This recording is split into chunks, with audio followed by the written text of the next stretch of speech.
What if the way you've been thinking about your health, your creativity has all been wrong?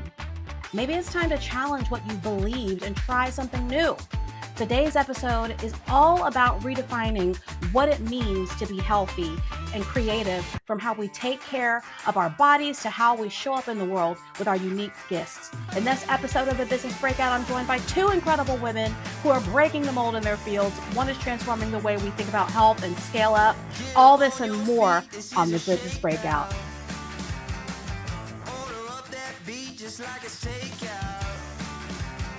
Show me you got soul inside those new shoes, and you can rock and roll with an attitude. So good, so fresh, Just the way you like it. Aww, yeah. Oh my gosh. All right. So here is the thing. Most of us have been told that health is all about weight loss, or that creative success comes from following a certain formula.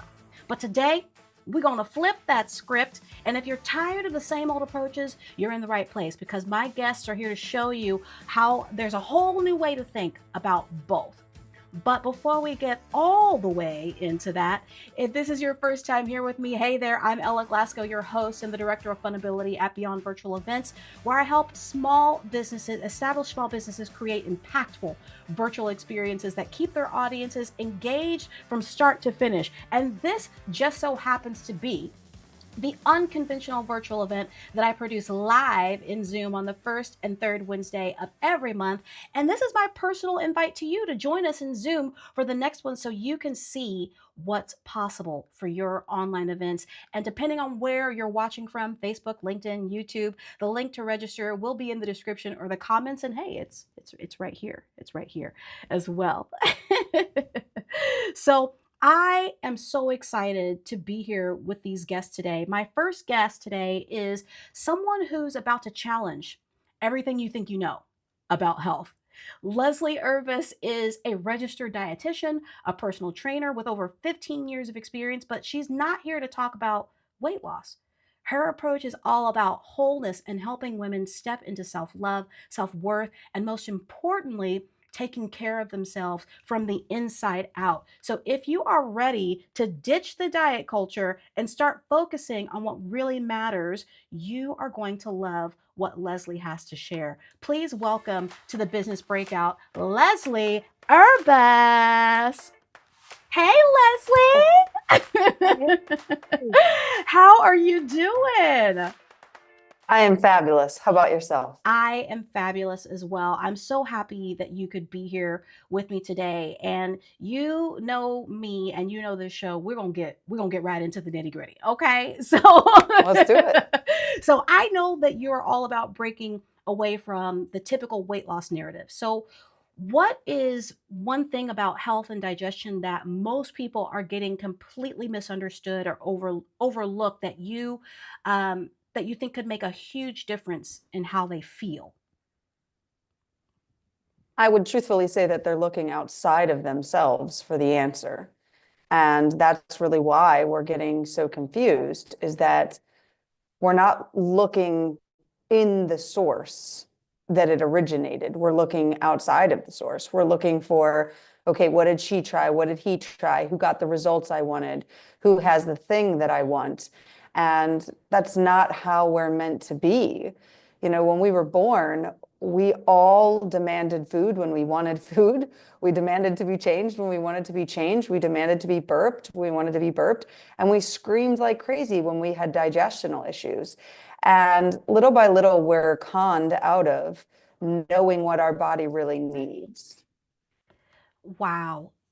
I totally conned out of knowing what our body really needs. That is a big deal. How do you feel that we're being conned? But I mean, I hear what you're saying, but why do you feel that con happened?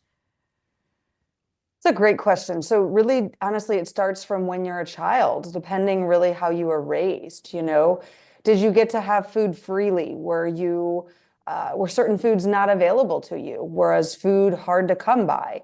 Were you watching your mom and dad kind of eat what they wanted, but certain things in the pantry were off limits to you?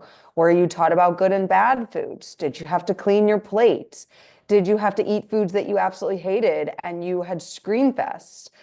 Were you constantly told, hey, you're a picky eater, you're a picky eater, you don't eat everything I want you to eat, why are you such a picky eater? And just eat what I tell you you have to eat, right? And then, as we age, we're told, well, sorry, it's 30 minutes before dinner, you can't have anything. Instead of, okay, it's 30 minutes before dinner, we can't have the cookie, but what do we have? What if we have something nourishing our bodies, right? And to teach from the specific places of really what that is. And then we go to school and we're told when we can go to the bathroom, when we can't go to the bathroom, when we can eat, when we can drink. And we turn off our body inside and we learn mom knows, doctor knows, teacher knows, I know nothing. And we stop listening to what our body is really telling us instead. Damn, Leslie. I told y'all she was about to drop this mic today on health. So, okay, we've gotten to the place now we're grown-ups. We've gone through everything that you have just said. We've basically been programmed to not be able to understand our own bodies. So now that we're here, how do we change that? So I use a system that I call digestion codes, which is you uncovering your own internal code. There are pieces to it that people love. It's like the Myers-Briggs test that everybody loves to learn about. But it's also uncoding the lies that we've been told and the beliefs that we've built based on our years of being raised by certain people, our years of seeing certain doctors, our years of being in certain schools, and then any diet culture. I really signed up for my rules as I began dieting at 15 years old. That food's good, this food's bad, can't eat that, can't have that, can't eat at this time, can't drink at this time. And we start to create these beliefs, these bonds, these rules. And that's a part of the code as well. And it's breaking through this to really step into what you truthfully need. Yeah, I totally hear you on that. So when you are working with somebody and you're helping them to break through the stories that they have grown up with and now are believing in their own lives, what is that first step that you have them take so that they can start breaking that story and moving away from that old way of eating and doing? Yeah. So each person is slightly different. Sometimes it starts with forgiveness. Sometimes it starts with having to rewrite the rule yourself. Sometimes it starts with uncovering some of those, pieces of what you truthfully need and accepting that as your personal truth and really stepping into who you are. Everybody loves to start with the nitty-gritty pieces of, the Myers-Briggs type answer that tells them more about their code. And outside of that, the next piece is really then using those pieces to help you personally know how to tackle the belief. Each person is definitely different.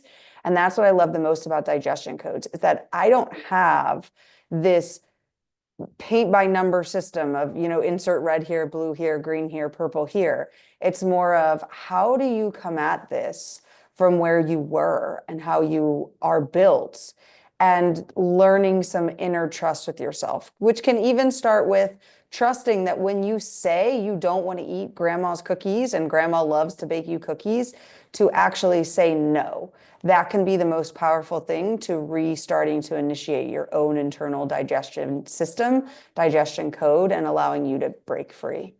Oh, the trusting yourself is a big thing because, especially what you were saying before, with basically we've been raised to not trust ourselves and understand that our bodies, each of us is individual. As you just said, we all have different needs and different wants for what's going on in our systems. So let me ask you this question because I only have a short time with you right now. Man, this can go so deep. So I'm going to ask you this last thing, but and you guys, just so that you know, while this is the last question I'm asking her right now, she's not going to be gone. Okay. So you can pop your questions into the chat and we can hopefully get to them later. But in a world that is incredibly obsessed with quick fixes, I like some quick fixes too. What's one counterintuitive habit or mindset shift that can actually lead to a lasting and meaningful health change for them? Yeah. So I would say anybody that's ready to pick out, a shelf diet, as I like to call it, I just have one question. When you go over to your girlfriend's house or your boyfriend's house or your significant other, do you think to myself, I should try on their underwear? Or do you not have that internal revelation? But the moment they say, ooh, I've gotten such great results with our diet, we try it on.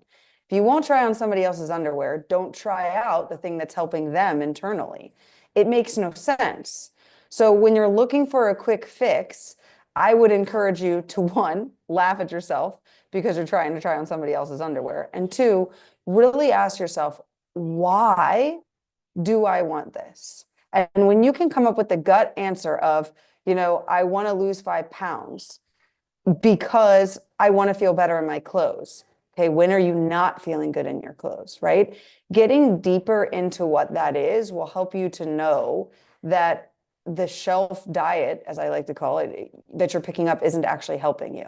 So stop trying on other people's underwear and really step into what your internal body needs instead.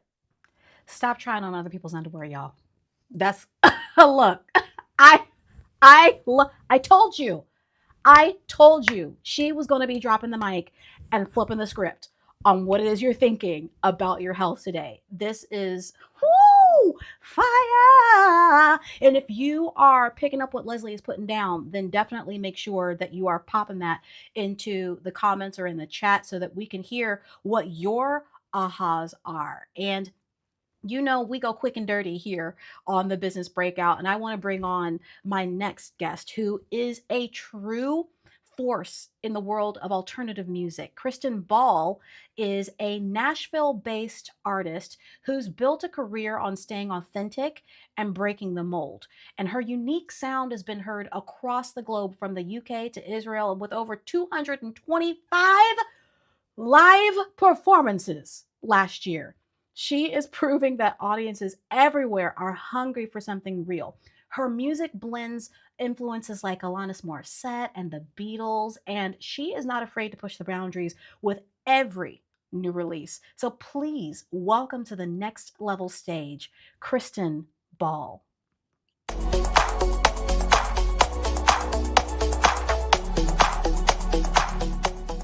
Imperfection beneath my skin, counteraction.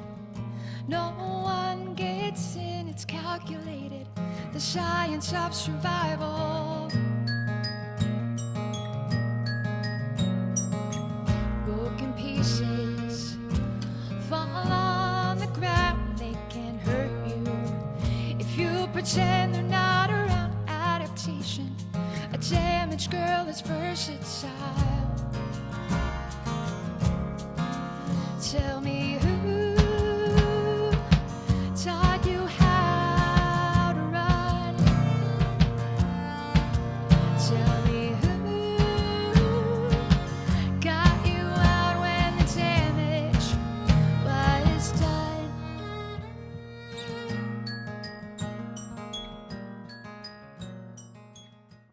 Ooh, Christen. Christen, girlfriend. Hello. Welcome. Hi. Thanks for having me. Thank you for being here. When I first heard that song, I can't remember the riff that you have at the end of the song right now, but I was like, yes. I may or may not have been singing it a couple of times before. I love that. I'm here for it. So we were talking before the show started about the fact that you did over 225 shows last year. And you told me that you have already done more than that this year. We're not even done with the year, Christen. So So my big first question to you is, while you've been doing all of that, what's the one thing that performing live has taught you about yourself, both as an artist and a person, that you didn't expect with doing all of that? Sure, that's a great question. I would say the biggest thing is, and this goes for anyone, whether you're a performer, whatever field you're in, it's don't underestimate yourself. There were things that I have always told myself, like, oh, I'll never be able to hit that note. I'll never be able to be comfortable in front of this particular audience. I'll never be able to do this particular song because it's just too hard or it's in a different key for my voice. The thing that performing live that much has taught me is that it's okay to take risks, and in those risks we learn that we surprise ourselves, and we just take ourselves further than we ever thought that we'd be able to. That's something that I think about with my band. When I play with them every week, I'm like, man, there's things that I'm doing with my voice um, that I never thought I'd be able to do. And that's just simply because I got out of my own way and I learned to just start believing in myself more. And so I think that's the biggest thing that I've learned, is that I need to stop underestimating myself, because anything truly is possible if you work hard. Right? Yeah, and that is something that I know Leslie was saying too, the trusting yourself, right? Which is Yes.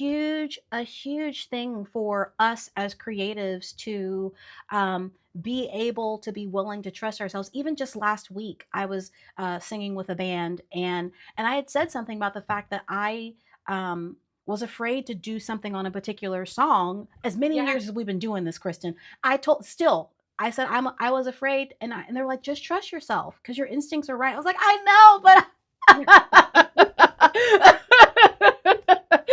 right? So I love that you have been able to pull that out for yourself and really understand how to truly be you on these stages and trust what it is that you're doing. So now you've got this sound, and literally before I had read your bio and I watched your video first, I was like, this is Alanis Morissette. Yeah. This is Yeah. Alanis, like circa 1997, and Mhm. it brought Mhm. everything made me so happy. And then I saw the rest of your bio, and you were like, Cheryl. I was like, yeah, it is Cheryl Crow. Yeah. Look, because Cheryl Crow, I had that single on repeat. Okay. um, so you draw so many things. Your sounds come from so many diverse influences, like the ones that we've mentioned. So how do you balance staying true to those influences while also making sure that your music is standing out as something completely your own? Sure, that's such a great question. So I would say it's twofold. One thing that I do, like, it's a practice that I do as a musician, and I learned it. So I got the amazing opportunity to go on tour in China in 2019, and there was a girl that I met there. Her name is May, and she has a practice in her life of where she watches 100 films a year, and she reads 100 books a year. And so I started taking on that practice with music. And so I set the goal. I never meet the goal, but I always set the goal to listen to 100 albums a year. And my rule with that is I have to listen to those albums in, on headphones, or while I'm walking, or while my attention's on it. I can't just have it in the background. And what happens with that is I end up listening to a lot of things that I wouldn't normally reach for, and it's caused me to be influenced by other styles of music. And so it's just such a great practice. And I would say, listening, setting that goal to listen to those 100 albums every year has just helped me stay authentic, and it has helped me stay a music consumer. I would say the second thing that helps me stay true to myself is, so I personally believe, so I'm a believer, I'm a Christian, and I believe that every good thing comes from God, and I believe that every song is influenced by the Lord.